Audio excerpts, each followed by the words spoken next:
Can you hear us? I can now. Yes, ma'am. That was on. No worries. We just had an internet situation. So I think maybe, hopefully now we'll be all right. Okay, good. I think you were asking a question. Is it ready? Are we ready? Okay. Okay. Yeah, Ms. Lawson, I think we left off. We were talking about your PMP Exhibit B7. You had explained the pseudoephedrine as a sinus infection issue, and then I believe after that we cut off. So Okay. you would explain the next two prescriptions on your PMP. Okay. Yes, ma'am.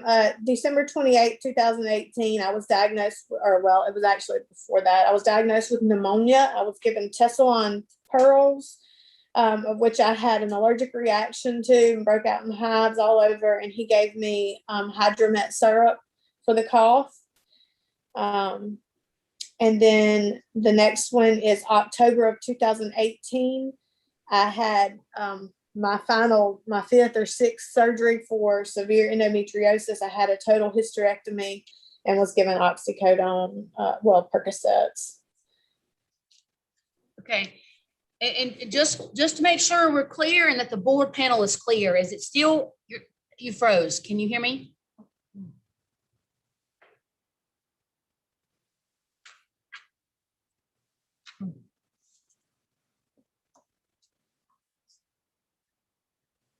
We're good. Can you hear us? You froze a minute.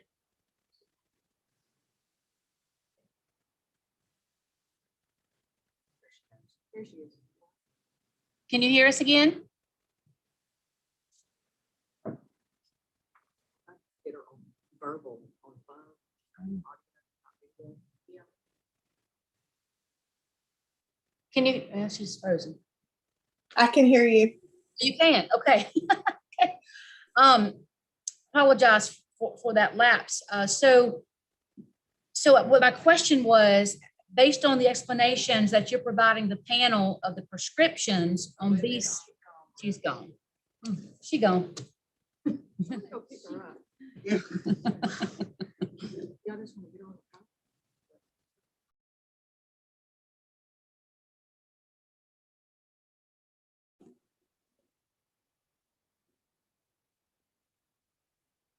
Blinking, so I'm thinking you can.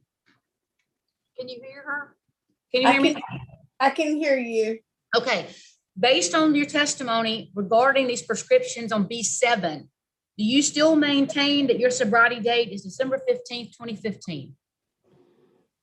Does that mean I did take these medications as prescribed? Do you mean I didn't abuse them? Is that what that means? But I just want to make sure we're clear about your sobriety date. Yes. I did take these medications as prescribed, but I have not taken any other narcotics outside of that prescription as prescribed when prescribed. Okay. All right. And did you mention to the providers when they were prescribing these medications that you did have a substance use issue? With the pseudoephedrine, I probably did not. With the hydromet, we tried the Tessalon pearls, and after I had an allergic reaction, I really am not sure if he's aware or not. Dr. Wiggs with the Percocet, he's well aware. He treated me while I had multiple surgeries while I was on the Suboxone even, so he is well aware of that. Okay. All right. At this time, the state has no further questions regarding Ms. Lofton's application. Thank you, Ms. Thompson. Do any of the board members have any questions for Ms. Lofton? Okay, Dr. Stewart here, I want to ask you a few questions. A couple of the other board members may ask you some too, Ms. Lofton. So Okay. Go ahead, Dr. Stewart. Ms. Lofton, I'm Mary Stewart. Thank you for being here today, and especially with your patients, as we're working through some of the technology issues, it's really important though that we hear what it is that you have to say. So I just need to ask a couple of questions. You stopped the Suboxone when you went to Turkey. Is that the reason you stopped it? Because you were going to Turkey? Well, my probation ended in 2015. And as part of my order from the court, I had to follow the addiction specialist, and Dr. Mutzeiger had it. So when I got off probation, I also was ending my relationship with Dr. Mutzeiger, and I couldn't take it overseas. So that's one of the reasons, but I was weaning down up until that point anyway, regardless.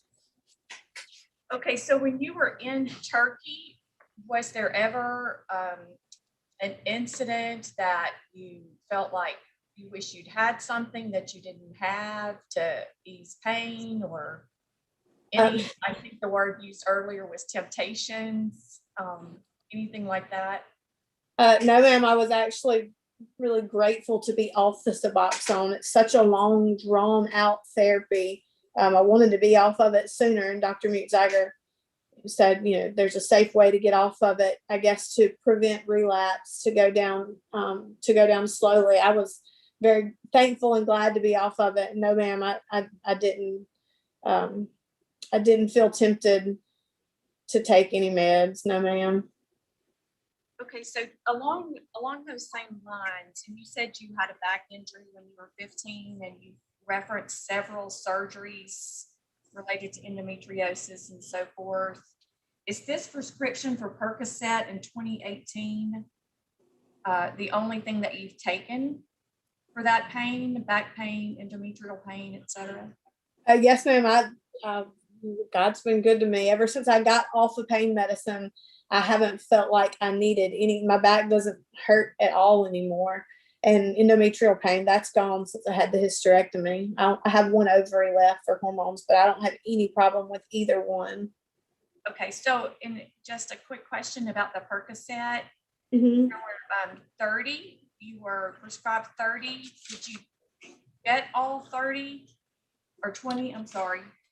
Thank you. 20. I don't know. I probably took them all. I had an allergic reaction to the Exofen glue, and he pulled the glue off, and my incisions were left open for weeks, probably about a month. So I don't remember. I don't have them in my house. I don't remember if I took them all or not. Probably though. So if I understand, you think you did take all that you were prescribed, which according to your PMP was 20. I don't know. I really don't know. I don't know. I know they're not in my house, so I don't know if I did or not. I'm not sure. But they're not in your house. Right. So I know that they're not just sitting around. I don't know if I took them all or not. I know that I don't still have a prescription of them, is what I mean.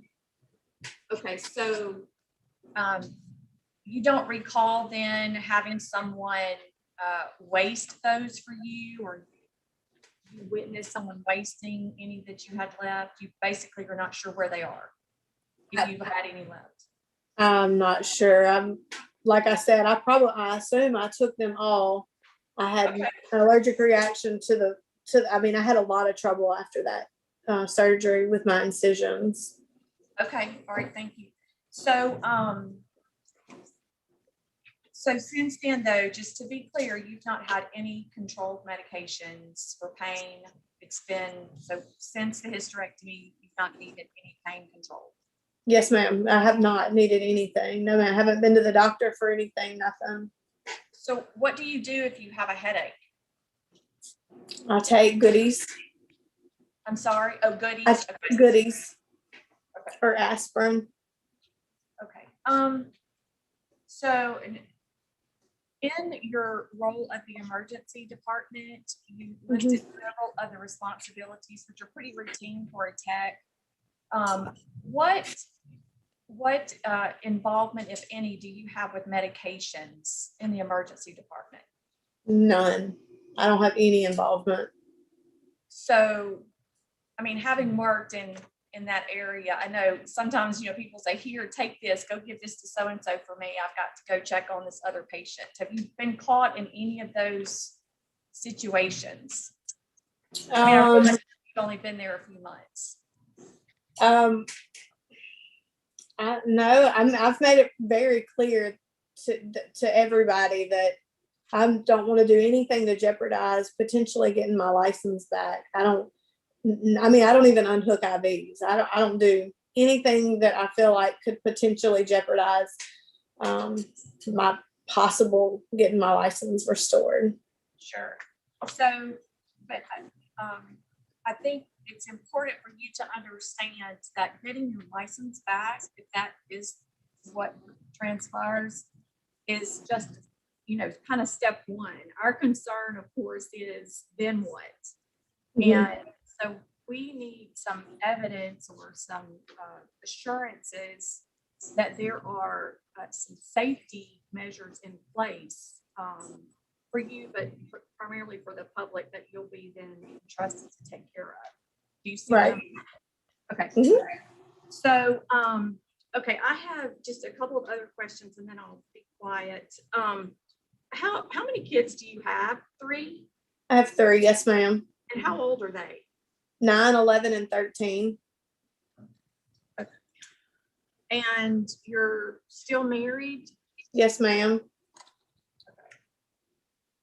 And so in terms of your support system, you identified your parents, your church, your coworkers. You did not include your spouse. That was a little curious to me. Can you speak to that? Yeah, I can speak to it. I just my husband is, he's a full-time coach and teacher, and he's in season for football and baseball. So during the school year, I mean, he's just really not, he's just not here. I mean, he fully supports my sobriety. However, he's not somebody that's home all the time. I mean, I'm busy basically as a single mom. I mean, he supports my sobriety. He supports if I were to go back to nursing, but he's not, unfortunately, he's really busy during the school year, and he's not the one I mainly lean on. Not the way it's meant to be, I know. Well, I appreciate that. And I appreciate your honesty. It's a lot of pressure acting as if, being in the role of a single mom. It's also important that the person that you live with understands and is supportive, as you said. Has he had any problems with drug misuse? He has. Okay. And can you tell us a little bit more about that? He was in addiction when I was in addiction years ago. He has struggled with alcohol before. He does, he sees a counselor and does outpatient stuff for his alcohol issues. And it's not we don't have a strong marriage at this point, and a lot of it has to do with his alcohol and his struggles with alcohol, because I mean, I am fearful of his usage affecting my sobriety. I don't feel like it would affect my sobriety, but I'm very guarded towards it, and of course that affects my relationship with him. Okay. Again, thank you so much for your honesty. That speaks highly of you. Just a couple of things about that. Is your husband, from what I'm hearing, would you say that your husband is in recovery? Yes. So how long has he been, what would be his sobriety date? And you may not know specifically, but. He started doing outpatient, like intensive outpatient 2 weeks ago, I think. I mean, he recently has really, like, I'm on the verge of filing for divorce. Okay. So the other support systems that you have, you said your parents, is that correct? Yeah, my parents, my pastor, and then my coworkers at McGee. Okay. My peers may have other questions about that, but I have a couple of things. Your affiants that you have listed to speak on your behalf included 2 RNs, 1 APRN, and 1 LPN. If I think I'm correct about that. Yes. Okay, one of the RNs is not working as an RN. Do you know why she's not employed? Pam White. That is probably correct. I can flip back. She's Uh, the only one that said she was not working as a nurse. well, I know she finished cancer treatment about a year ago. She's also about 60. I actually didn't know that I didn't know that she wasn't working as a nurse. She's the only one I assume is not working as a nurse. The other ones I know are working as a nurse. Oh, unemployed at this time. I see it. She had breast cancer. She finished treatment sometime in 2020, and she has plantar fasciitis. I forgot about that, and her foot is in a cast. She's been an L&D nurse for 30 years. I forgot about that. So maybe that's why she's unemployed. Okay, that was curious. And then, okay, one last question is, in the letter from Brenda Morton, who was the elementary principal, this is in the last section. It dated July 31st, 2017. Yeah. A couple of things. She does refer to you as, quote, Nurse Haley. Mm-hmm. And I think we've talked a little bit about that. Right. What I have a question about more specifically is in the paragraph preceding that, she references a couple of student situations, one including a patient or a student rather that needed insulin, and they assisted with the insulin injection. I literally, I'm sorry. in the office that I worked in, the medication, but the insulin was kept in the refrigerator in my office. I did not administer any insulin to her. Okay, so she, let me just check. Haley met each day with the teen girl struggling to bring her diabetes under control, helping with the insulin injection.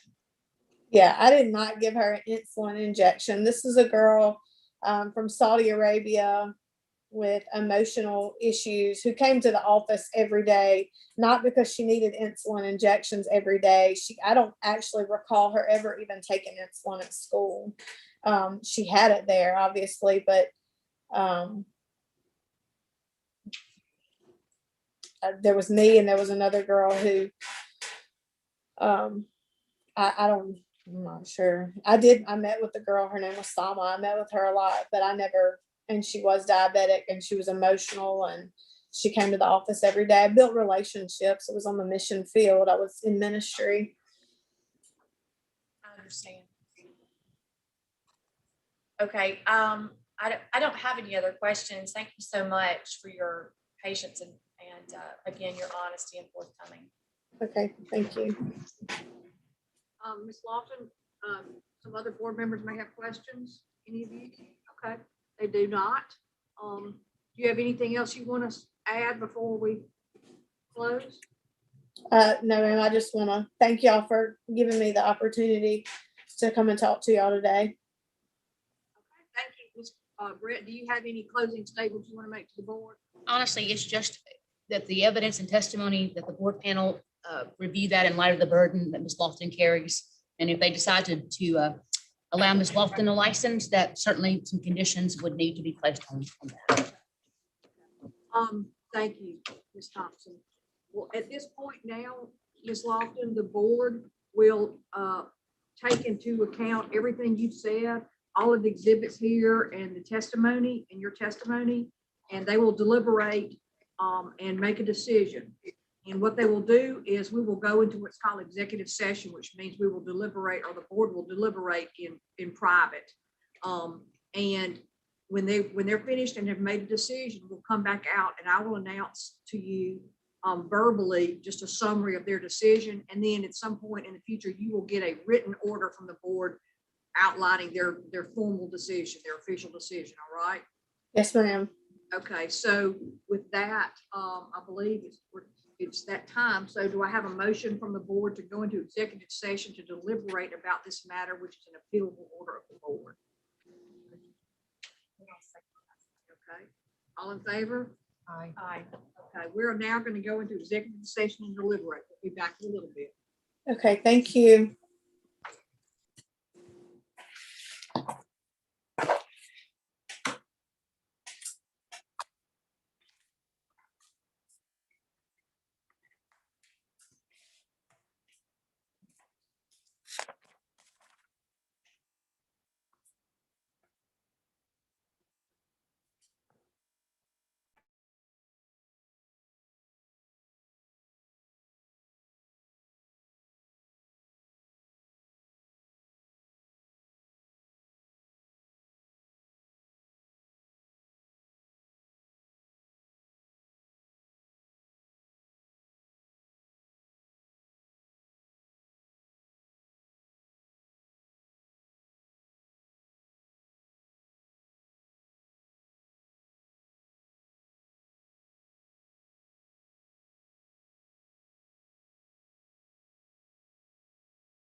Okay, Ms. Lofton, we are back on the record. You with us?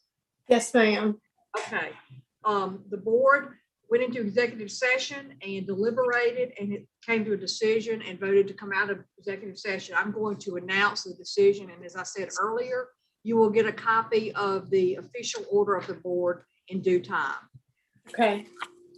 In the matter of the nursing license of Haley Lofton, license number R-878929, the board has decided that your license should be reinstated after you have met the following conditions.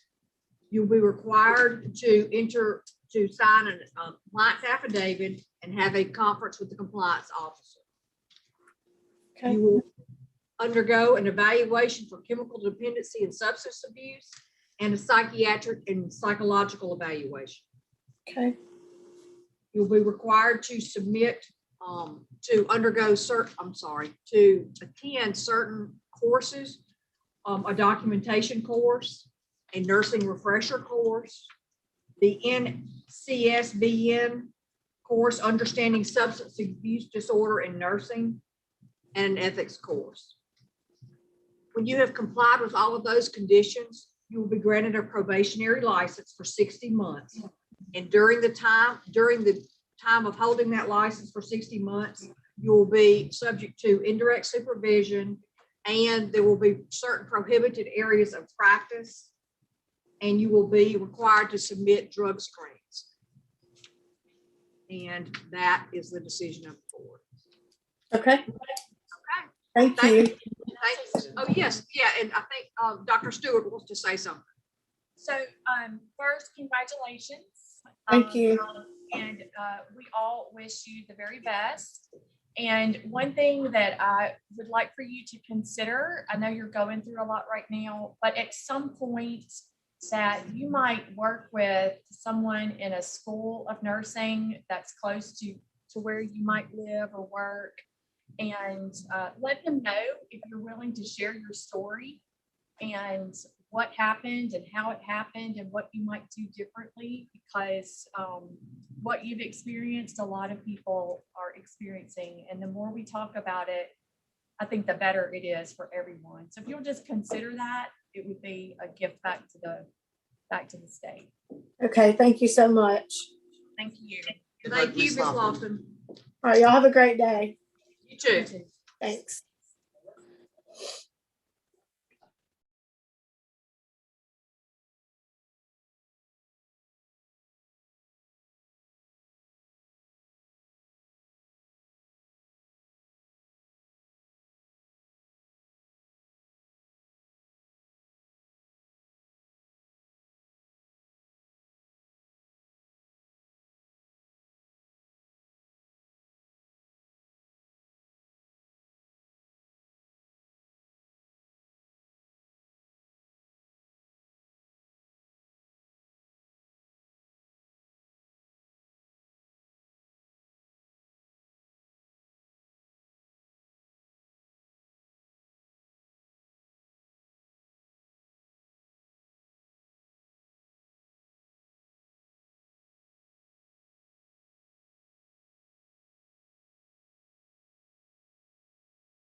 Mr. Sanders, this is Wesley Mutziger.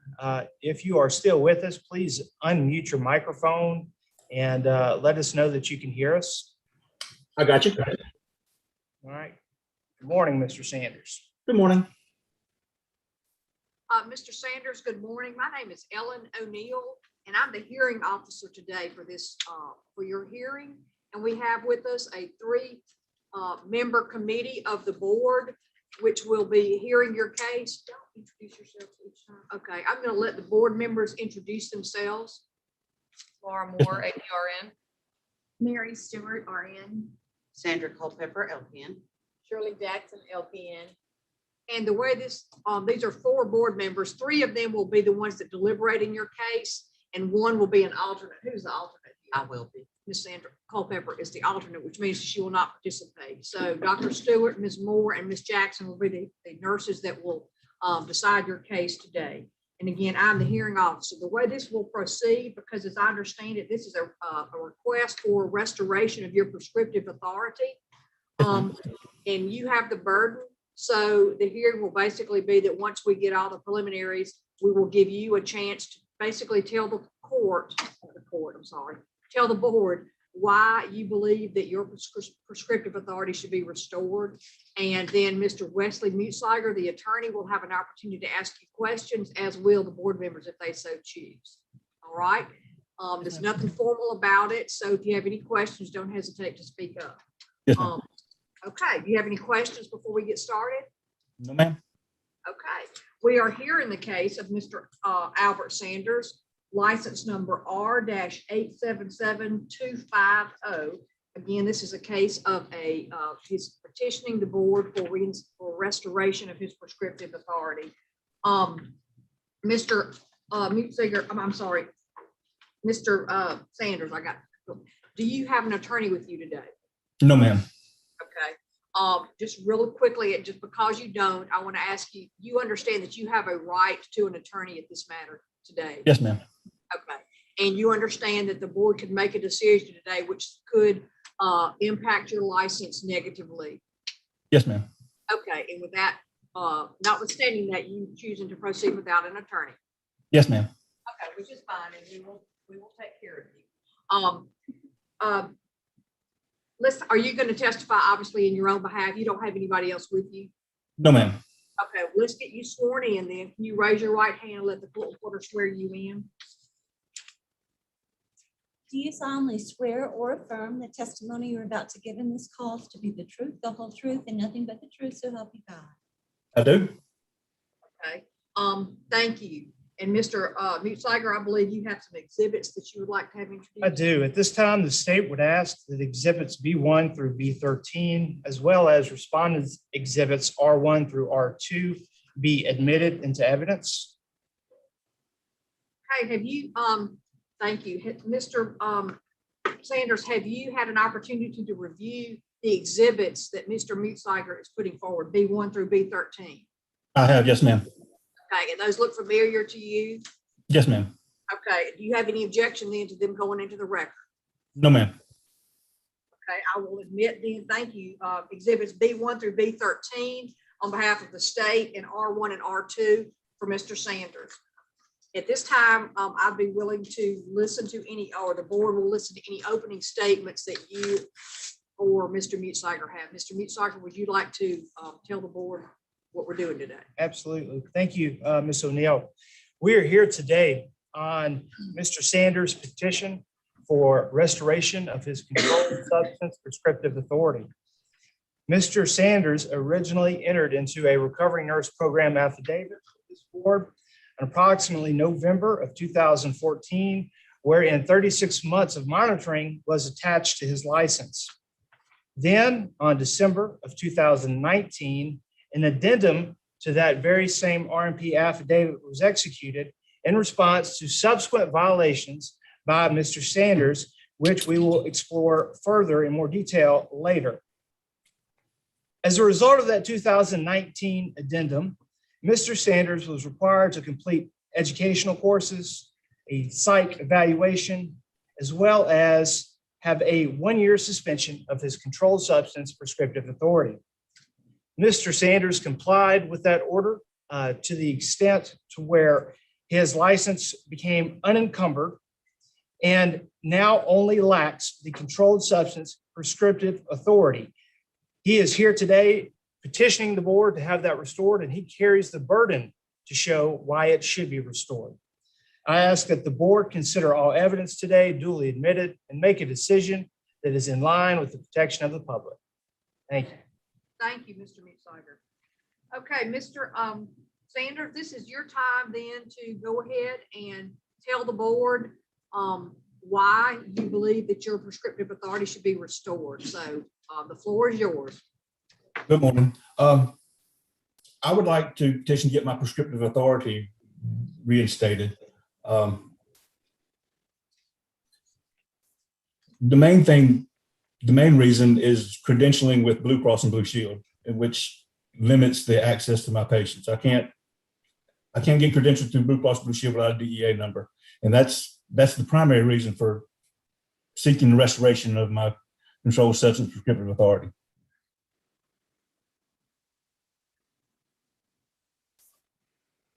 Okay.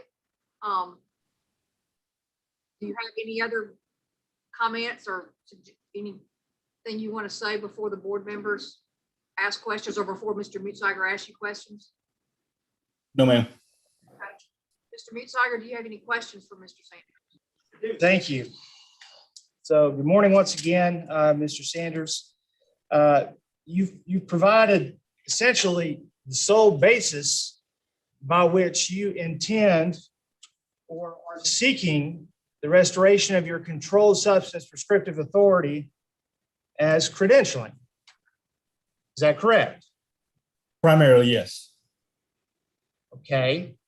So what evidence do you have today for the board to consider that you are in fact prevented from such credentialing by not having your controlled substance prescriptive authority?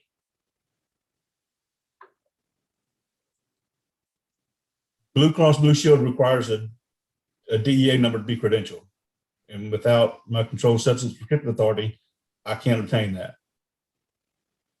Okay, so the board today is to accept merely your testimony to the fact that the credentialing requires controlled substance prescriptive authority. Is that correct? Yes, so yes, I'm sorry. Okay. Where are you currently employed? Riser Medical Associates. Roger? Riser, R-I-S-E-R. Riser. And how long have you been employed there? 7 years approximately.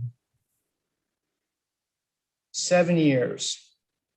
Of those 7 years, how many have you had a controlled substance prescriptive authority? 6 of those 7.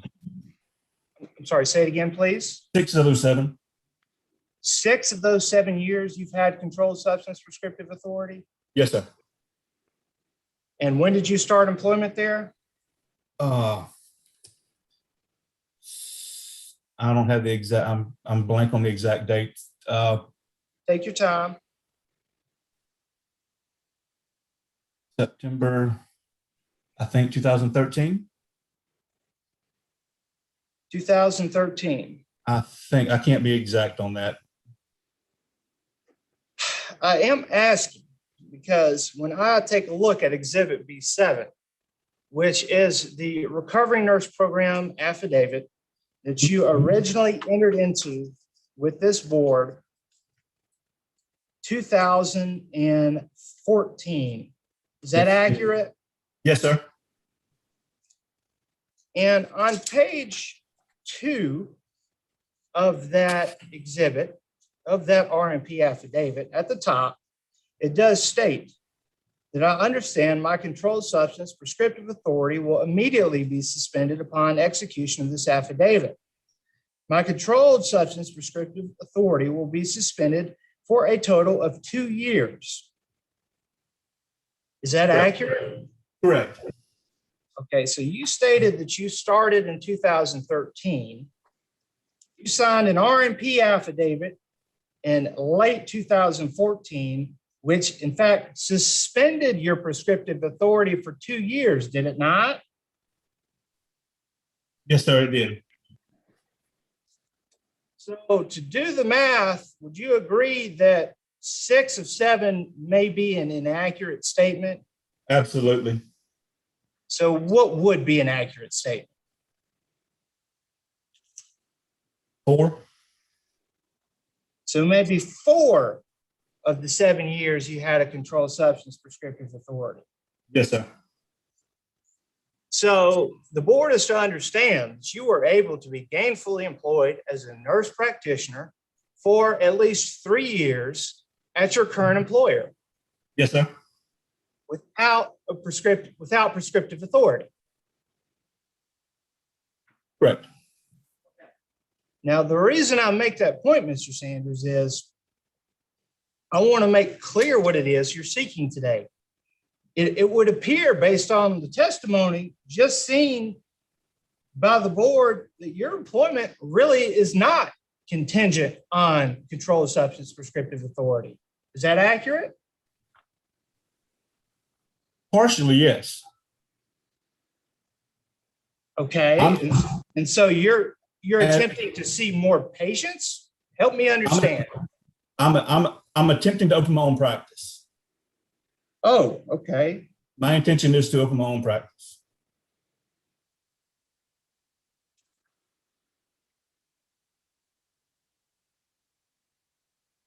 When do you intend to do that? Hopefully in the next 3 months. Do you intend to be a solo practitioner at that clinic or Yes, sir. have? Okay. And the board is to understand that while you were able to have gainful employment at Reiser Medical Clinic, you will not be able to have gainful employment in a different setting due to this credentialing problem? I won't be able to access the same amount of patients that I would if I was fully credentialed with Blue Cross Blue Shield. Now, I'm harping on this, Mr. Sanders, because the board today has before it Exhibit B11. And I think it's important for the board to consider its weight in the decision that they make today. So if you would, please go to Exhibit B11.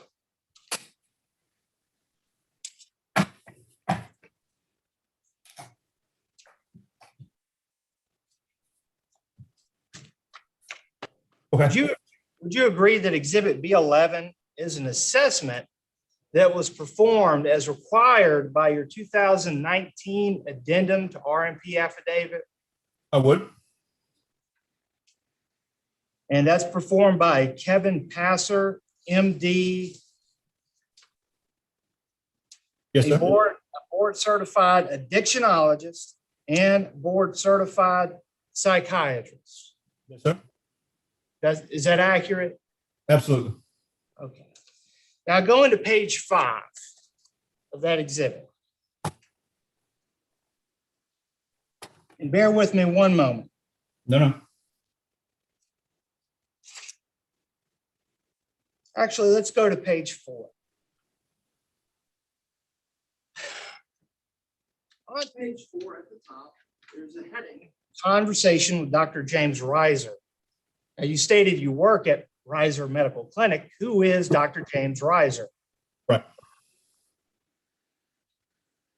Who is Dr. James Reiser? He's the owner of Reiser Medical, and he's also my collaborating physician. How long have you worked with Dr. Reiser? 2013. Okay. Do you believe that Dr. Reiser has been an advocate for you? Yes, sir. Do you believe that he has made decisions or taken actions that have been in what he believes is your best interest? Yes, sir. And so Dr. Passer, the assessor, it would appear, consulted with Dr. Reiser. Is that correct? He did. Okay. And in doing so, Dr. Passer made a note of his conversation with Dr. Reiser, and I would ask that you read for the record the 3rd paragraph under the heading on page 4 of Conversation with Dr. James Reiser.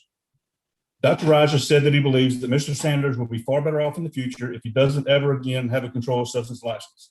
Dr. Rogers told me that he suggested this to Mr. Sanders, and then Mr. Sanders actually agreed with the idea. So, Mr. Sanders, someone that you just testified to has been your advocate, made decisions or taken actions that he believes are within your best interest, has communicated, and further, let me add, worked with you for several years, has communicated to this assessor, the board-approved addictionologist, psychiatrist. He believes it's not in your best interest to have controlled substance prescriptive authority. Do you disagree? In part, yes. Any The reason use- why? I don't want to utilize it. I need it for credentialing. I don't want to write controlled substances. But there's no other way to obtain the number without having the prescriptive authority.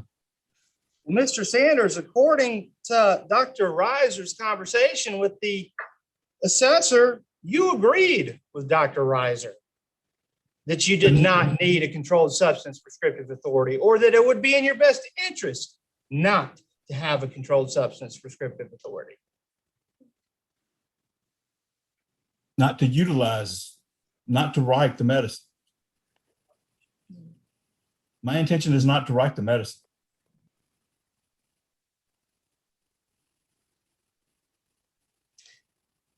And so, Mr. Sanders, that really brings us to the crux of the issue today, is that you are making clear for the panel that even in the face of potential evidence of what may be the safest route for you to continue to practice safely as a nurse practitioner, your focus seems to be elsewhere, rather on opening your own business, assuming for monetary gain. Is that a fair statement? Reiser Medical is going to no longer be in existence in the near future. How do we know that?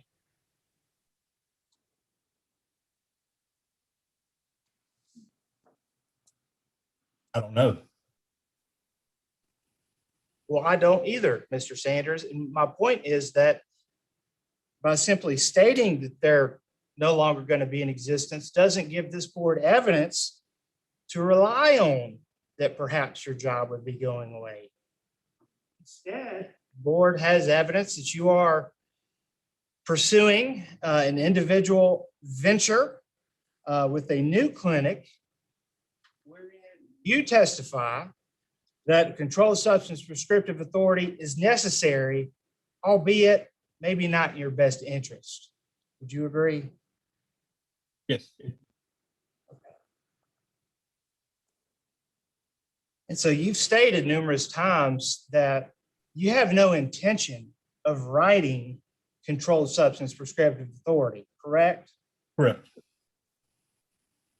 So today, if for some reason the board deems that perhaps you would be able to obtain a controlled substance prescriptive authority, and they sought to monitor your activity to ensure that you did, as you state today, that you do not write controlled substances, would you comply with any additional conditions or requirements that this board may impose to ensure that that's the case?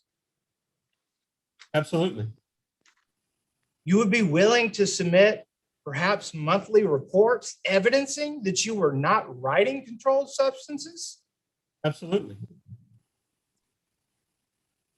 A monthly report from the PMP? Absolutely.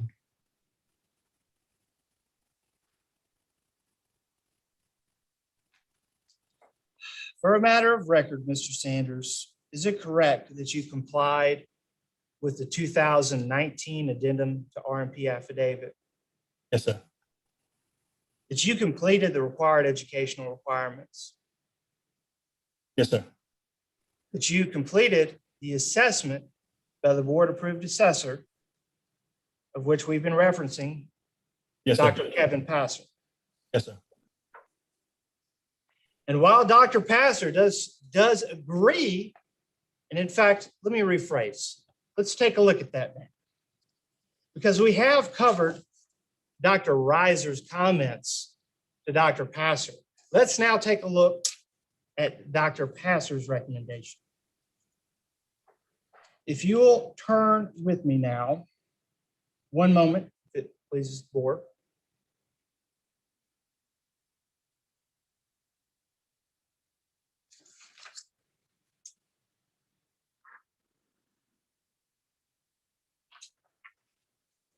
Okay, to page 5, Mr. Sanders, of that assessment, which we were previously looking at. There does appear to be a favorable impression in the second paragraph under impressions and discussions by Dr. Passer. Would you please read for the record that second paragraph on page 5 under impression and discussion? Mr. Sanders' diagnosis is alcohol use disorder in full remission and benzodiazepine use disorder in full remission. As above, there is no evidence that Mr. Sanders has used any alcohol or taken any form of benzodiazepine drug since 2014. I do not believe that Mr. Sanders fulfilled the diagnostic criteria for any psychiatric disorder at this time. And is that an accurate statement that you have not ingested any controlled substance or mood altering substance since 2014? August 22nd, 2014. Yes, sir. Now let's look further under the comment section. Please read for the record now the second paragraph under comment by Dr. Passer, the assessor. In my opinion, I agree with Dr. Reiser's notion that Mr. Sanders never needs to prescribe controlled substances again. I do believe Dr. Reiser when he says that Mr. Sanders told him that he agrees with this. Since Dr. Reiser is Mr. Sanders' supervisor, I affirm the general principle that Mr. Sanders cannot get in trouble in the future with prescribing controlled substances if he does not ever prescribe them. I don't want to belabor the point, Mr. Sanders, but as we've now seen Dr. Reiser's recommendation, Dr. Passer's recommendation, how is it that the board is supposed to look past two medical professionals, one with which whom you are intimately familiar and have worked with over many years, the other of which is a board-approved assessor possessing board certifications in addiction medicine and psychiatry? How is it the board is to look past those recommendations against you being awarded a controlled substance prescriptive authority today? Completing the classes, I learned where I made my mistakes. And I learned what led me to make those mistakes. And that won't happen again. I have no intention of prescribing medication. I have no intention of prescribing controlled medications. But you understand you would have the authority to prescribe such medication, and you don't see a problem with that. No, sir. Have you written any controlled substances over the last 12 months? I have not. And is that in fact corroborated by the prescriber profile admitted into evidence today? Yes, sir, it is.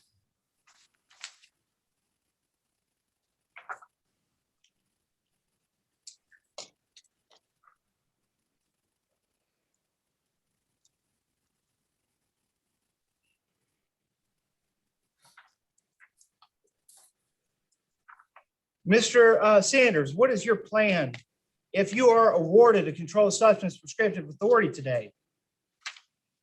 And then you proceed on your business venture to open your independent clinic, or the clinic by which you would be the primary practitioner, rather. How do you handle the patient that perhaps requires controlled substances? What do you do? If I'm not able to write them, I will refer them to a different provider. Simply make a referral. Yes, sir.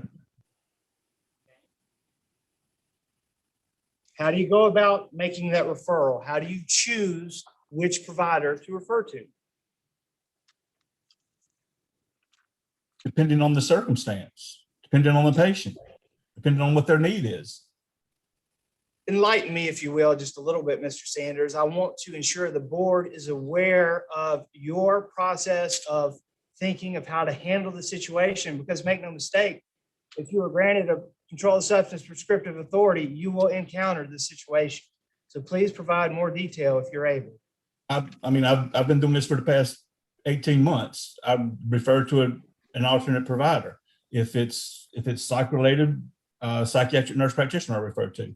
If it's pain management, if it's long-term management, I refer to pain management doctors. Is there anything else, Mr. Sanders, that you would like to present to the board today to give them confidence in considering granting your controlled substance prescriptive authority? No, sir, I think we're good. No further. If they have any questions. Do any board members have any questions of Mr. Sanders? Ms. Moore has some questions for you. Mr. Sanders, Laura Moore, nurse practitioner. Ms. Moore. Just kind of to address the Blue Cross Blue Shield issue, have you had issues in the past year with you not having your DEA number, not being able to see the Blue Cross Blue Shield patients, or is the issue being credentialed as a facility? And the facility was credentialed through Blue Cross Blue Shield. I was not individually. Okay, so you had no issues seeing regular Blue Cross Blue Shield patients without a DEA number? No, ma'am. So it would just be because it's a facility credentialing concern. Yeah, the individual credentialing is the concern. For being at a different facility. Right. Okay. I can go ahead. Any other board members have questions? Ms. Jackson has a question for you. Good morning, Mr. Sanders. How are you, sir? Good morning. Help me to understand, you said the riser organization will soon not be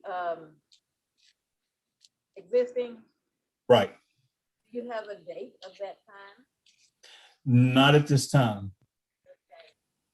In the near future, you plan to open your own clinic within the next few months? Yes, ma'am. Will Dr. Riser be your collaborating physician still? Yes, ma'am. Okay, if they're going to relinquish their company, in the near future, do you have in mind of someone else that you would like to be your physician? He's going to continue to be my collaborator. Okay, they're just closing the company again. Yes. Or I'm actually in negotiations of taking over the company. That's what we're talking about. Okay. Right, that's the only question I have. Thank you, sir. Okay. Anybody else have questions? And Ms. Moore, we'll wait if you look like you're looking for something that you want to ask them about. I got it.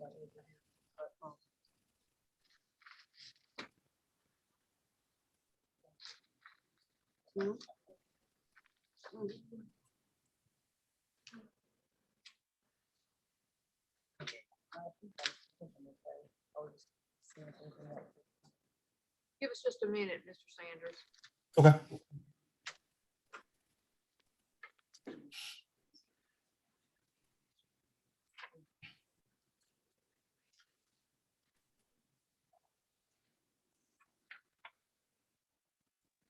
Dr. Stewart's has a question for you right now. Yes, ma'am. Mr. Sanders, thank you for being here and being willing to answer our questions.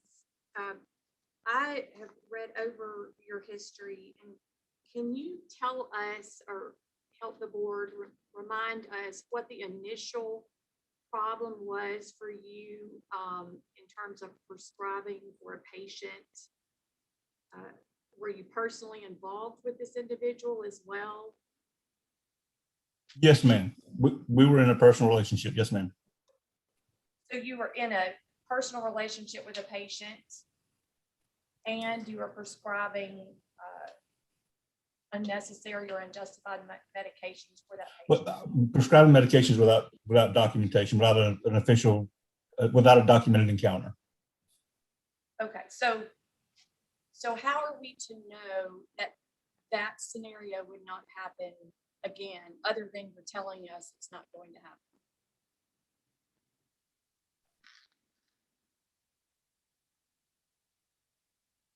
I never want to go through this ever again. And I know that if anything like that would happen again, there's no second chances for me. I'm going through the classes that I went through, especially the boundaries class, opened my eyes to things that I allowed to happen to put me in the position to make the mistakes that I made. And that's just not going to happen again. Okay, so do you have any documentation or evidence from others to speak to that same issue on your behalf? I mean, we have Dr. Passer's report. Is there anything else? No, ma'am. Thank you. Ms. Moore, did you have more questions? Do you, you know, you said you've taken the boundaries course, and I understand you said that you realized there was an issue in prescribing controlled substances to people or patients you're in a personal relationship with. Do you plan to continue seeing friends or family like in a clinic setting as far as your patients, not even related to controlled substances, but just in general? No. Okay.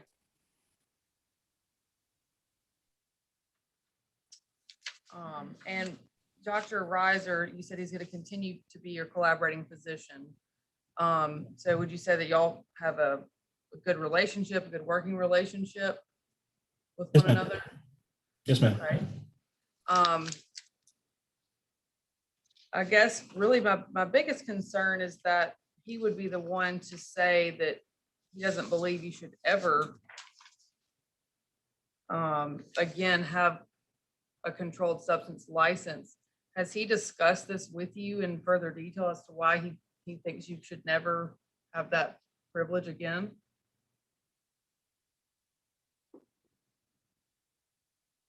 Like, has he discussed his concerns or his reasoning for that?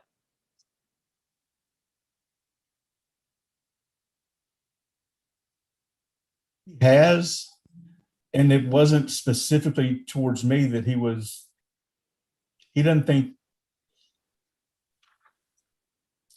a nurse practitioner needs to have a prescriptive authority, period.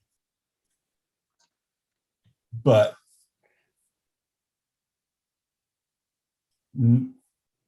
never was he concerned about my judgment in that. Okay. But I'm sorry.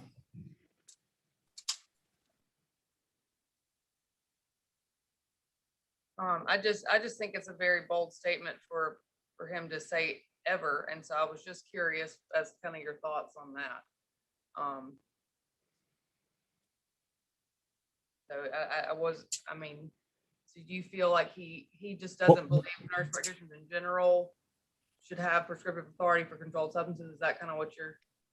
Well, what we've discussed is without the controlled substances in the mix, you can provide better care, better total care for the entire patient if you don't have to spend the majority of your time discussing controlled meds. Okay. And does he understand the limitations of that you would have as far as taking over his practice without a controlled substance prescriptive authority? Yes, ma'am. And does that make him reconsider? Has he had any discussion on that part of things?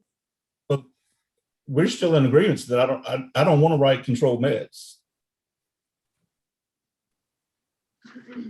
But does he feel, regardless if you want to or not, if you have the ability to, does he feel that you have enough responsibility to have that ability? Yes, ma'am. Okay. Thank you. And Dr. Stewart has another question. Very quickly, so I know it's impossible really for you to tell us what Dr. Reiser might or might not feel or think. Did you ask him to be here and speak on your behalf today? No, ma'am. Is he aware that you are here? Yes, ma'am. So did he volunteer to come and speak on your behalf? We never discussed that. No, ma'am.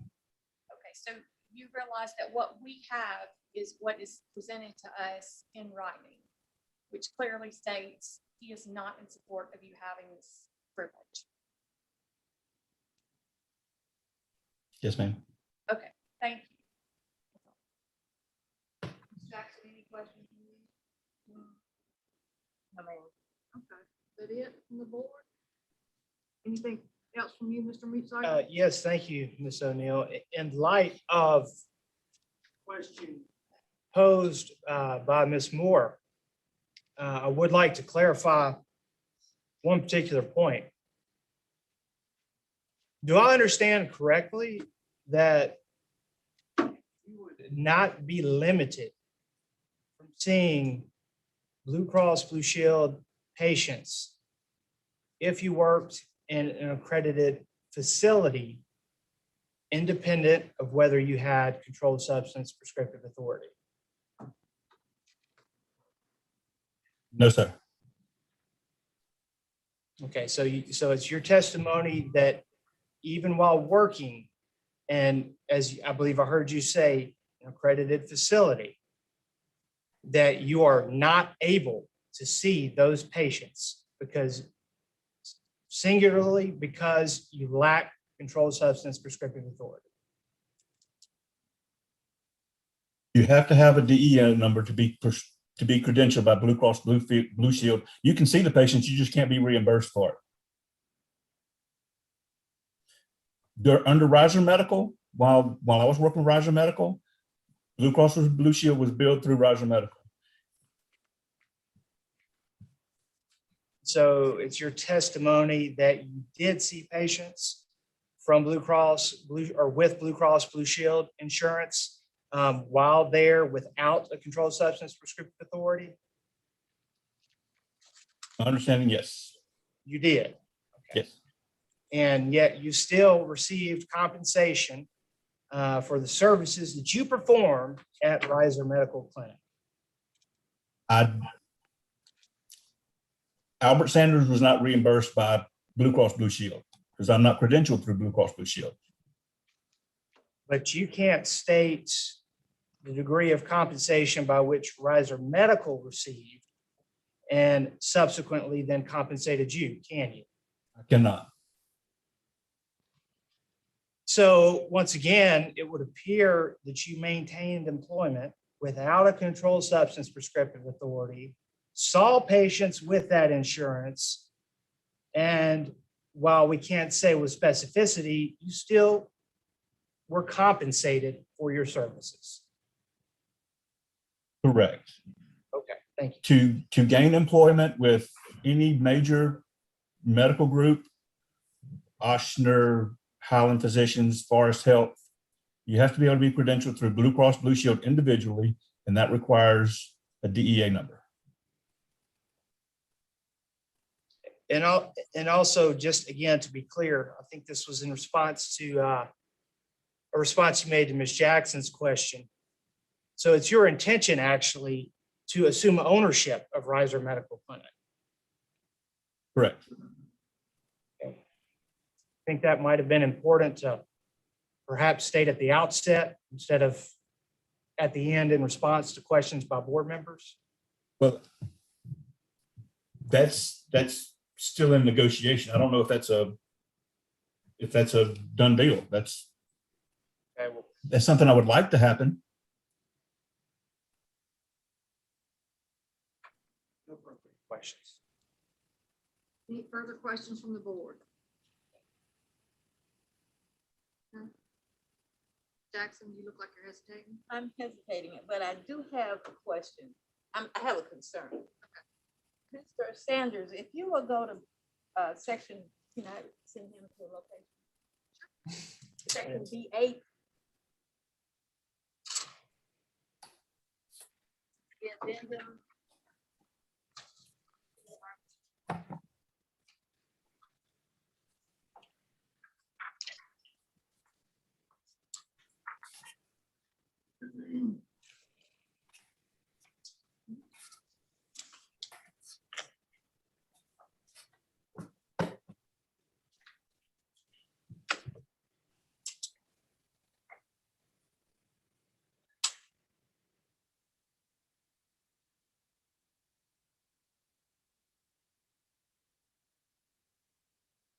Are you there, Mr.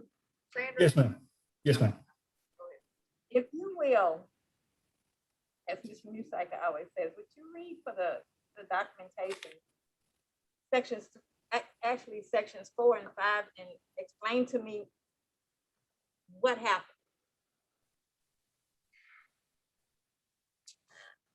On the second page, Yes. Number 4 and 5.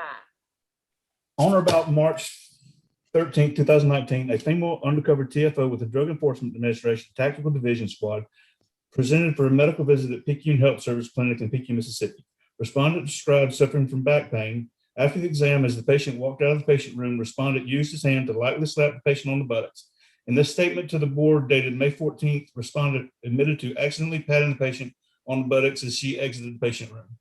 Number 5, on or about April 8th, 2019, a female undercover TFO with the Drug Enforcement Administration Tactical Division Squad presented for a medical visit at Picayune Health Service Clinic in Picayune, Mississippi. Respondent inquired about the patient's back pain since the last visit and directed respondent to stand up with her back to him.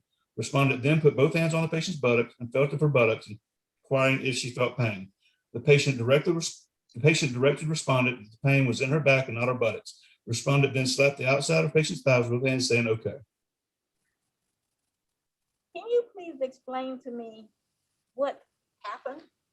Because this is a patient who needs to be protected. Right. This undercover came in trying to see if I would prescribe medication. Now, in number 5, where I did the exam, she wasn't very specific about where the back pain was. And while asking on the sacroiliac joint, see if it was any sciatic or anything like that, she said, "No, it's in my back." So while I was technically on the upper part of her buttocks, yes, but it wasn't inappropriate. And when she said everything's right in her back, I tapped on the lower legs and said, "Okay." Now, on number 4, I accidentally brushed into her as she was leaving the room. Wasn't a pat, it was an accidental brushing.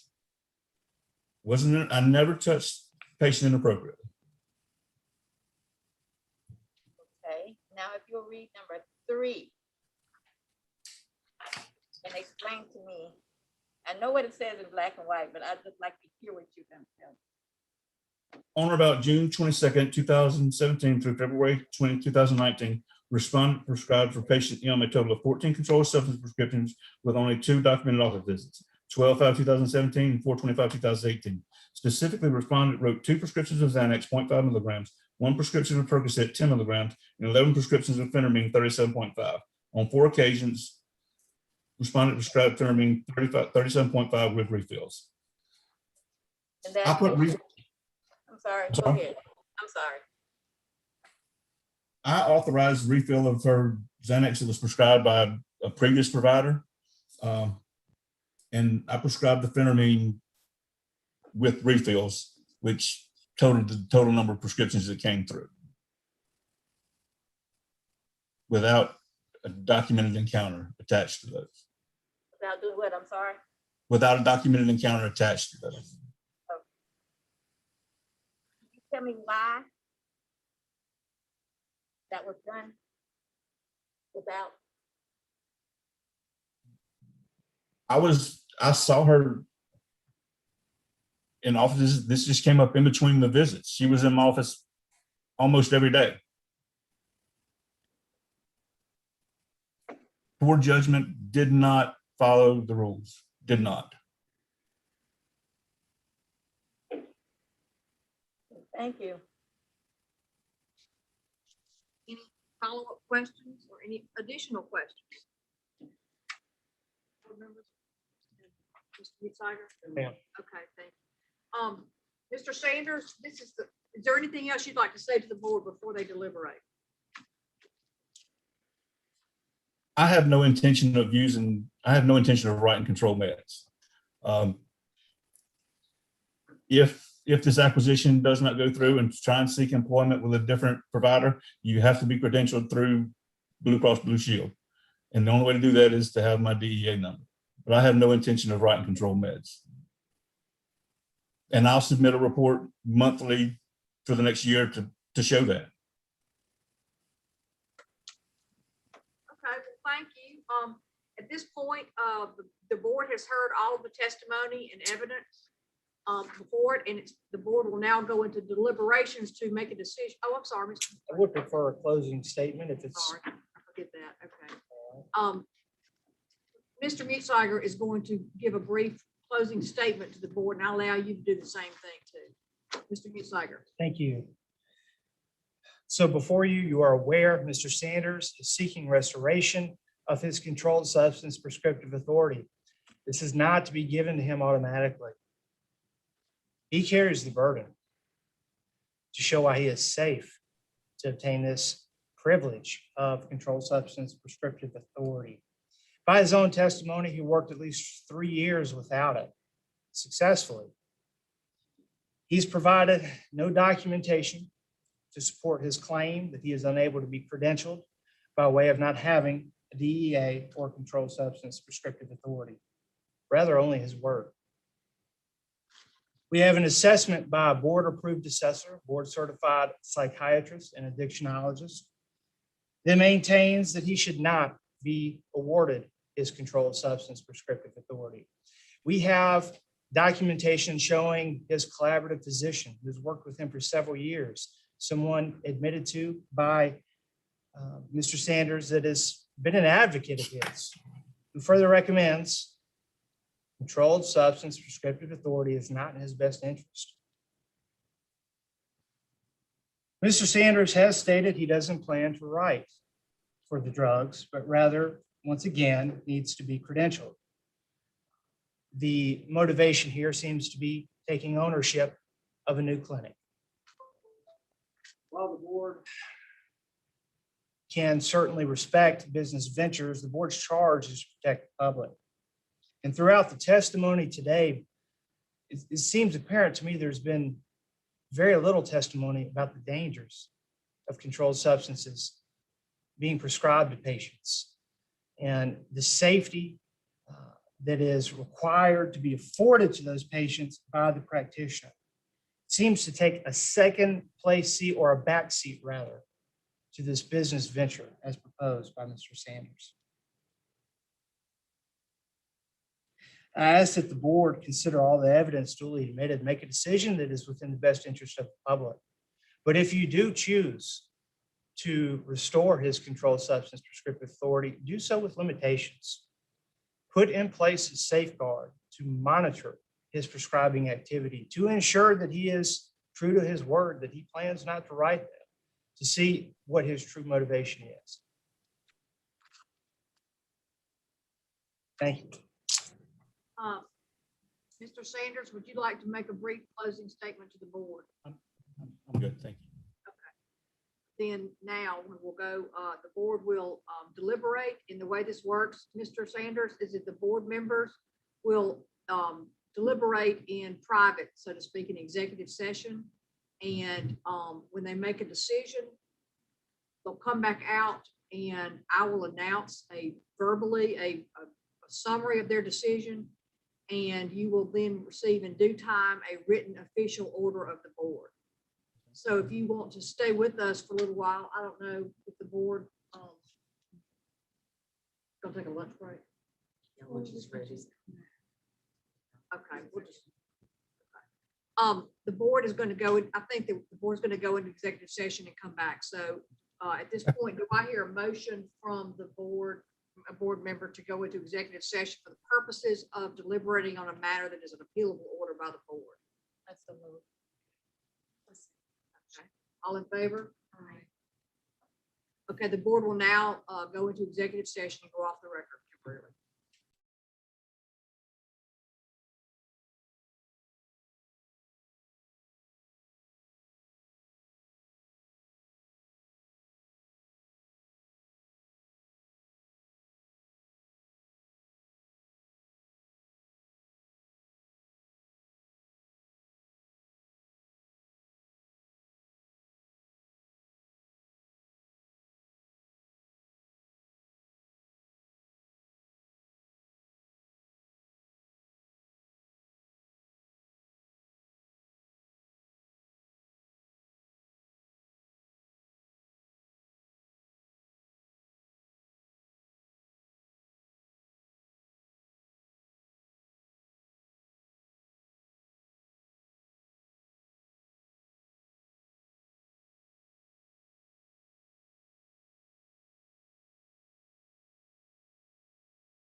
Okay, we're back on the record. Mr. Sanders, are you here? Yes, ma'am. Okay, you can hear us. Okay, and I haven't said on the record, just that brings up a point that this, I wanted the record to reflect that he is here virtually. He's not here in the room with us. The board did deliberate and looked at all of the evidence before it and has come to a decision. And they voted to come out of executive session. So we are now here and I'm going to announce the decision in summary. And as I stated before, Mr. Sanders, you will get in due time, you will get a more formal written order of the board. This is the official order, but I'm going to give you their decision today, just in general. Okay. The board, in the matter of the petition for reinstatement of or restoration of prescriptive authority of Mr. Sanders, Albert Sanders, license number R877250. The board is denying your petition today. The board did not feel that you met the burden of proof in overcoming, that you did not overcome the burden of showing why your prescriptive authority should be granted. As I stated, the order that will be sent to you will be more detailed than that. The board is going to allow you to come back in 6 months, if you so choose, but at least 6 months from now, you can repetition the board for restoration of your prescriptive rights, prescriptive authority, I'm sorry. Okay, is that everything? Anybody you have any questions? 6 months, I can repetition? Yes. All right. Okay. Thank you, Mr. Sanders. Thank you, Mr. Meesager. Thank you. Okay, we'll go off the record now.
Ms. Williams?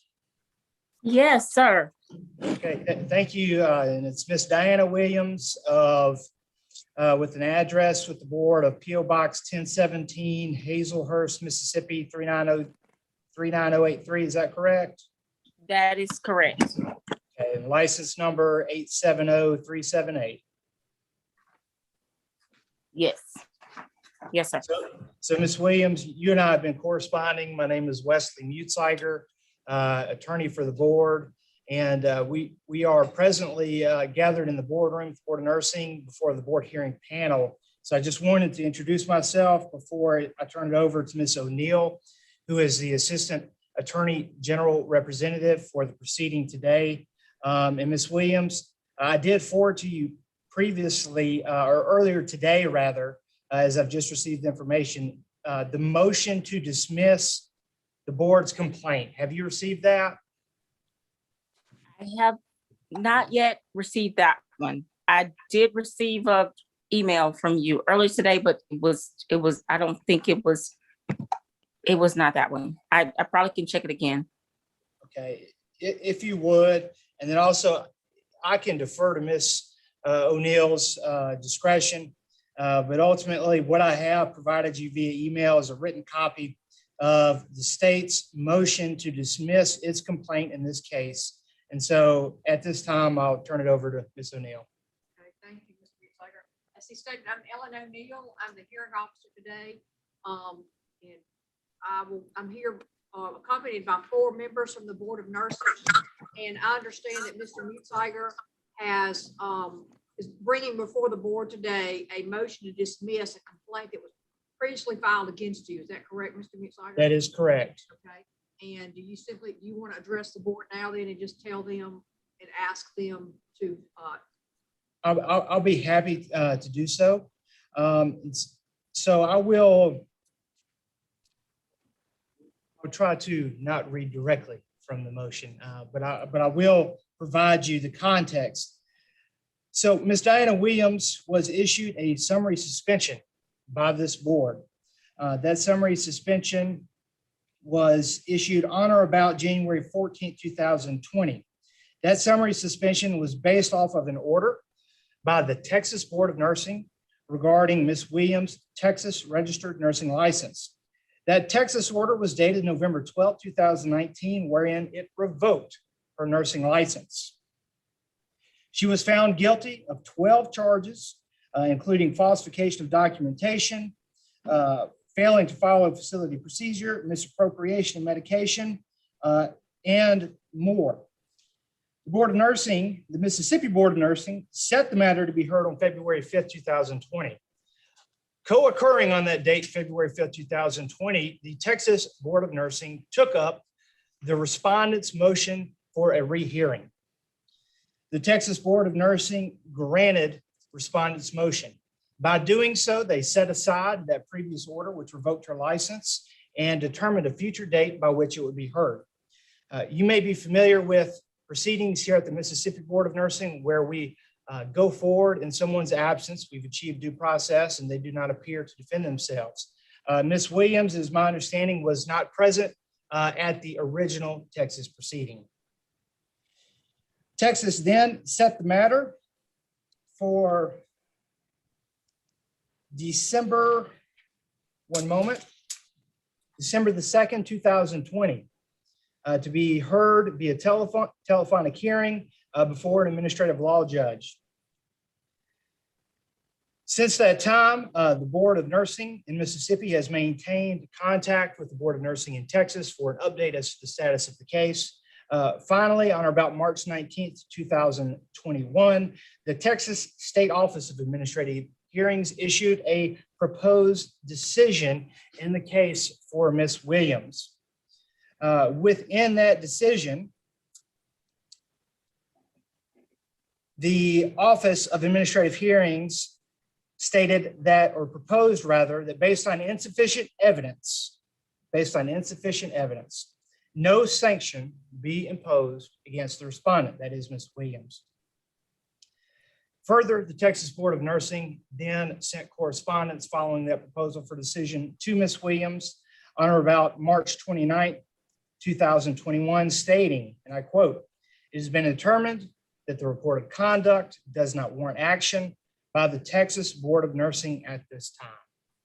Therefore, while not dismissed with prejudice, there are no pending charges by the Texas Board of Nursing, nor does she have disciplinary action from the Texas Board of Nursing." As the Mississippi Board of Nursing's case was predicated, in fact, on that Texas action, I would ask that this board dismiss without prejudice, meaning that if evidence should make itself available at a future date, it would allow us to prosecute Ms. Williams if necessary. But I would ask that this board dismiss without prejudice the complaint previously filed against her Mississippi nursing license. Okay. Do I hear a motion from the board, or would y'all like to discuss it? Do I hear a motion from the board to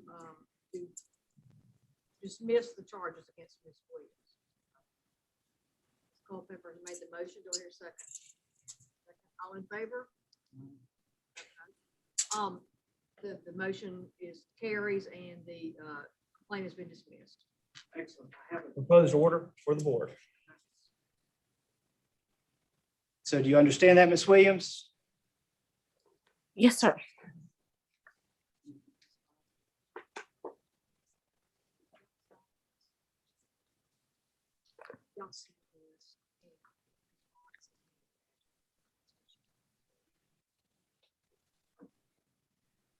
Okay, I've gotten a copy of the signed motion to dismiss complaint. This is the proposed order.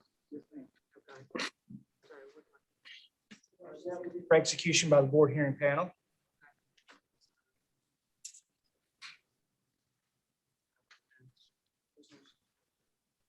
There's nothing, there's no sheet with it, so we just. Ma'am, No signature place for the rest of the board members, is that right? Or? no, ma'am. This is to be dismissed by the board hearing panel as is the proper forum to hear complaints. So it would just be the board hearing panel. So it's done. Thank you. Okay, well, thank you, Ms. Williams. Congratulations. Okay, well, is that it then on this matter? Thank you, Ms. Okay, thank you, Williams. Ms. Williams. Have a good day. Okay. I can log off.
Welcome back. We are back on the record, and the next item on the agenda for the Board of Nursing today is the matter of the license of Leah Smith, license number P-324831. Mr. Mutzliger, I'll let you tell us what's going on with this one. Thank you, Ms. O'Neill. As a preliminary matter, I would call Mr. Floyd Wiley. Do you solemnly swear or affirm the testimony you're about to give in this cause to be the truth, the whole truth, and nothing but the truth, so help you God? Yes, ma'am. Please state your name for the record, Floyd Wiley, and in what capacity are you here? bailiff. And have you made a determination of whether Leah Smith is present and available for her hearing? Yes, I have. And what have you done to make that determination? I went to the front of the building, called her name 5 times with no response. Went to the back of the building, called her name 5 times with no response. I checked the visitor sign-in log. She has not signed in. I checked the respondent sign-in sheet. She has not signed in. I checked the computer to see if she was on the participation list for the Zoom meeting, and she is not signed in. Thank you, Mr. Wiley. I now would direct your attention to Exhibit B2, not yet entered into evidence. Would you please identify for the record Exhibit B2? It's the computer printout of the licensure of Leah Smith. Okay, and is there a primary address indicated? Yes, it is. It is 6412 Coosa Drive, Marion, Mississippi. Thank you, Mr. Wiley. I now would direct your attention to Exhibit B5, not yet entered into evidence. Would you please identify for the record Exhibit B5? It's the notice of hearing complaint document. Okay, thank you. And can you confirm that this notice of hearing and complaint is addressed to Ms. Leah Smith at the very same address you just referenced in Exhibit B2? Yes, it is. Thank you. Now, Mr. Wiley, I would show you this envelope, a part of Exhibit B5. Would you please identify that for the record? It is a certified letter that was addressed to Leah Smith that was unable to be delivered. Thank you, Mr. Wiley. And can you confirm that the address on this envelope matches the address on the front page of Exhibit B5 and Exhibit B2? Yes, all 3 addresses do match. And can you further confirm the certified mail number on this envelope matches the certified mail number on the front page of Exhibit B5, the notice of hearing? Yes, the numbers are the same. Okay, thank you. Now, Mr. Wiley, I'll direct your attention to what is lastly contained in Exhibit B5. Would you please identify for the record, is this an email communication? Yes, it is. Okay. Would you please identify for the record to whom the email is directed and from whom the email is sent? It is sent to Wesley Mutzliger, William, and also is from Leah Smith. And that email address next to Leah Smith, can you confirm that that email address in fact matches the email address listed on Exhibit B2? Yes, they are the same. Thank you. And what is the date of this email communication? It is, Here, when it was sent. okay, I'm sorry. Okay, it's April the 8th, 2021, which was a Thursday. Thank you. And would you please read for the record the body of the email? I will not attend the hearing. Okay, thank you, Mr. Wiley. All right, lastly, I would draw your attention to Exhibit B10, not yet entered into the record.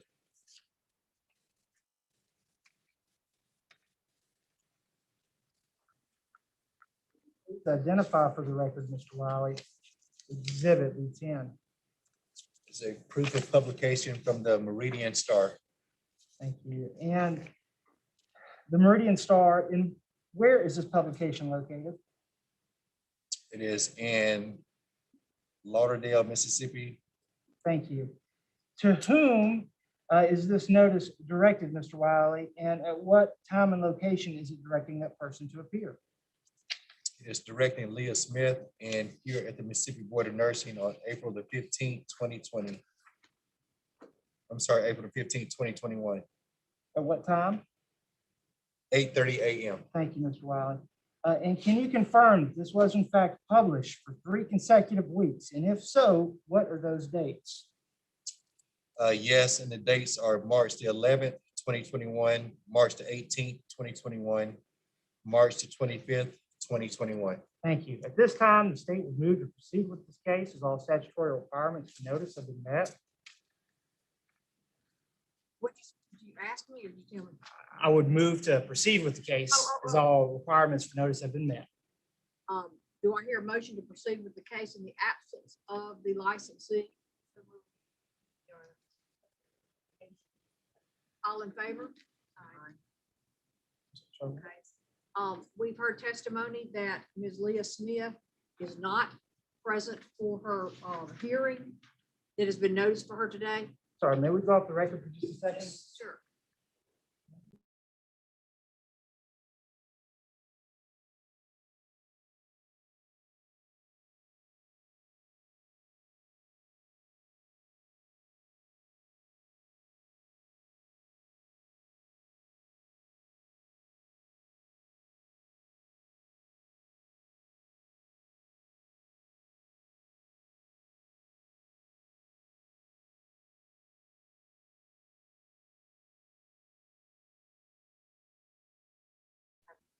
Back on the record. Okay. Sorry for the interruption. The testimony showed that Ms. Leah Smith is not here for the hearing, that the hearing was duly noticed, that all statutory requirements for notice were met, and therefore the board is going to proceed to take her matter up to deliberate and make a decision in this case.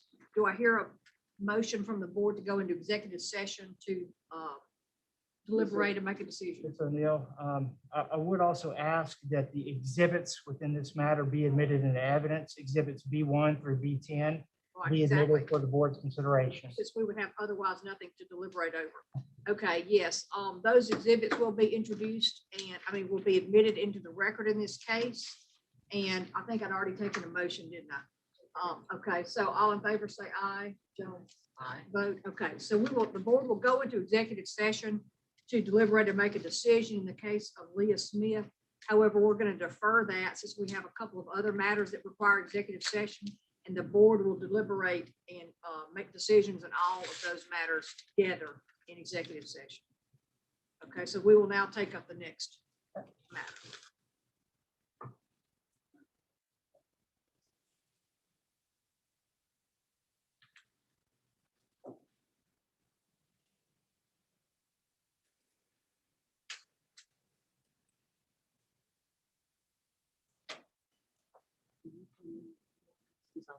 Actually, this is yesterday, that's her logs, so that she has them all in order.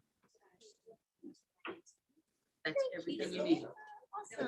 Okay. How you pronounce the last name? Are we muted right now?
we don't have luck in front of us. No, we don't. We have two of, that's, yeah. That's okay. I can still say what I need to say, then she can give it to us. It's this look right here. They saying they don't Oh, have I'm that. sorry. I have them. Got the lady in jail. You thinking about? Thank you. For your record. I thought.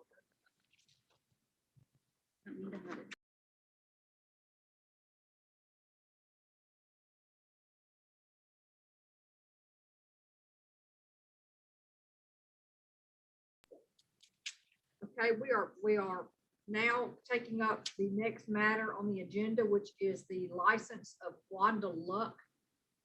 License number P-292-731. Ms. Thompson, if you would, tell us what is up with this case. I sure will, and I would like to call Floyd Wiley to, as a preliminary matter, to address that. You solemnly swear or affirm the testimony you're about to give in this cause to be the truth, the whole truth, and nothing but the truth, so help you God. Yes, Please state your name for the record, Floyd Wiley, and in what capacity are you serving the board today? bailiff.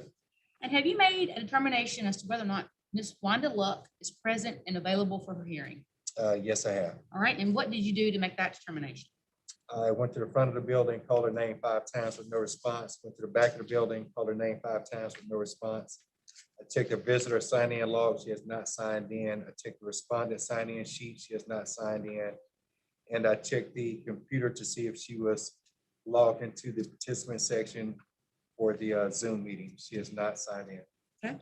I'm going to hand you what's not yet been entered into evidence, Mr. Wiley, the back page of Mark Exhibit B5.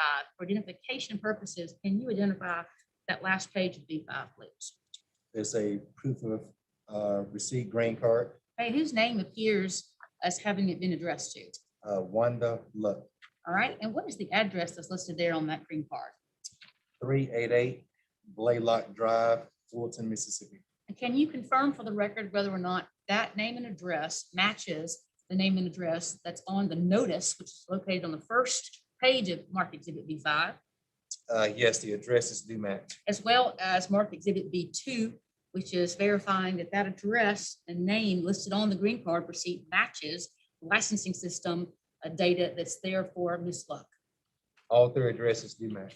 Finally, Mr. Wiley, can you verify the last 4 digits of the green card receipt when they match on the receipt that's returned to the board as matching the numbers there on the notice and complaint? Yes, the numbers do match. Okay, and I said finally, but finally, can you tell us on for the record what date and time Ms. Luck was ordered to appear before the board today virtually? Today's date, Thursday, April the 15th, 2021 at 8:30 a.m. Okay, at this time, the state moves the matter regarding Ms. Luck be allowed to proceed, given the fact she was provided notice and the allegations against her license, which is in accordance with statutory law. Okay, Ms. Thompson has asked for a motion or has moved the board to proceed in the absence of the licensee.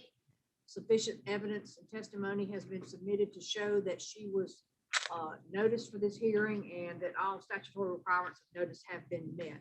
So do I hear a motion from the board to proceed with this matter in the absence of the licensee? Maybe move, admit the exhibits. I'll do that after. Okay. Do I hear a second to the motion? All in favor? Okay, because we have moved, the board is going to proceed with the matter. Do we have any exhibits? Yes, the state would now move exhibits B1 through B9 be admitted into the record. Those exhibits will be so admitted. So we have all the evidence in this matter that we're going to get. So board members, do I hear a motion to go into executive session to deliberate and make a decision in the matter of Wanda Luck? So moved. Second. All in favor? Aye. Okay, we will, this board will proceed with deliberating and reviewing all of the evidence before it. That is typically done in executive session, which is allowed by statute because the board will be deliberating over a matter that's an appealable order. At this point, though, we have a couple of other matters that we're going to be deliberating over in executive session. So we're going to hold off and do all of those together. So at this point, we will proceed with the next item on the agenda.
We are back on the record, and the next item on our agenda today is the matter of the nurse's license of Takaya Beverly. Name spelled T''K''I''A, last name Beverly, Bevily. License number P-330990. Ms. Thompson, would you tell us about this case? Yes, first and foremost, I would ask that a judicial notice be taken as Ms. Takia Beverly is currently incarcerated. Okay, the court takes judicial notice that Ms. Beverly is incarcerated. And I believe that there's probably even documents in the record here in the file at the agency that she is, of what facility she's in. That would be correct. So That- I will take judicial notice that she's incarcerated. And apparently she obviously is not here today. That is correct. And what I can provide for the record, and which is actually marked Exhibit B11, is that Ms. Beverly did know of this hearing pending against her license. She had signed 2 continuances, one for the October 8, 2020 setting, in which she asked that to be continued due to her criminal matter not yet being heard. And then the second was for the April 2021, Thursday, April 2021 Board of Nursing hearing setting at 8:30 a.m. To which she did sign her name, affixed her name here on this document with having information regarding, again, the charges against her complaint. Okay, so Ms. Beverly was aware of this. Obviously, she cannot be here. What is the matter that is before the board regarding her license today? Yes, the matter before the board today is stated in marked Exhibit B5. There are actually multiple notices, but the complaint and summary suspension are the same. Ms. Beverly was summarily suspended April 24th, 2020, and that is her LPN license.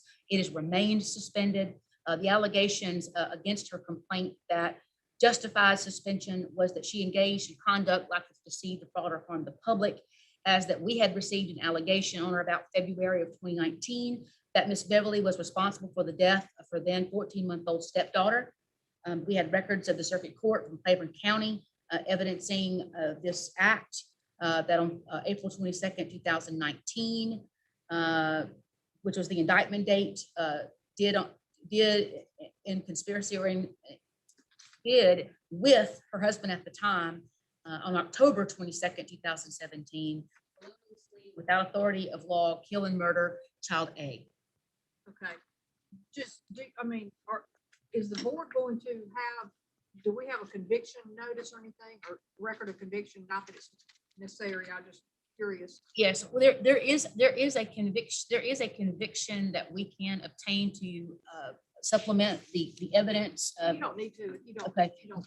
But we are aware, and I guess that's that could be made part of judicial notice as well, that there has been a conviction in a sentencing. So I guess what we need to do first, though, is to given the fact that Ms. Beverly is not present, I would ask the board panel if it wishes to proceed in this matter in her absence. So can you have the motion? Yes. Okay, in a second. Okay, all in favor? Okay, the board panel then, the motion carries. The board panel will proceed with this matter in the absence of Ms. Beverly. Given that, Ms. Thompson, do you have any exhibits you'd like to introduce to the board? I do. At this time, the state would ask that exhibits B1 through B12 be admitted into the record. Okay, those exhibits will be admitted into that record. Is there anything else? Further, the state would rest on the pleadings. Okay, so the board has now in its possession all of the evidence that it's going to get in this matter. So do I hear a motion from the board to go into executive session to deliberate and make a decision in the matter of Beverly, Takia Beverly? That's a move. Okay, second. Okay, all in favor? Aye. Motion carries. The board will go into executive session to discuss that matter. And since I had previously stated on the record in 2 prior matters that that the board was going to discuss those matters in executive session. So we will now adjourn to executive session to make decisions and deliberate in the matters of Leah Smith, Wanda Luck, and Takia Beverly. So we will now go off the record.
confession. This is our last time on TV.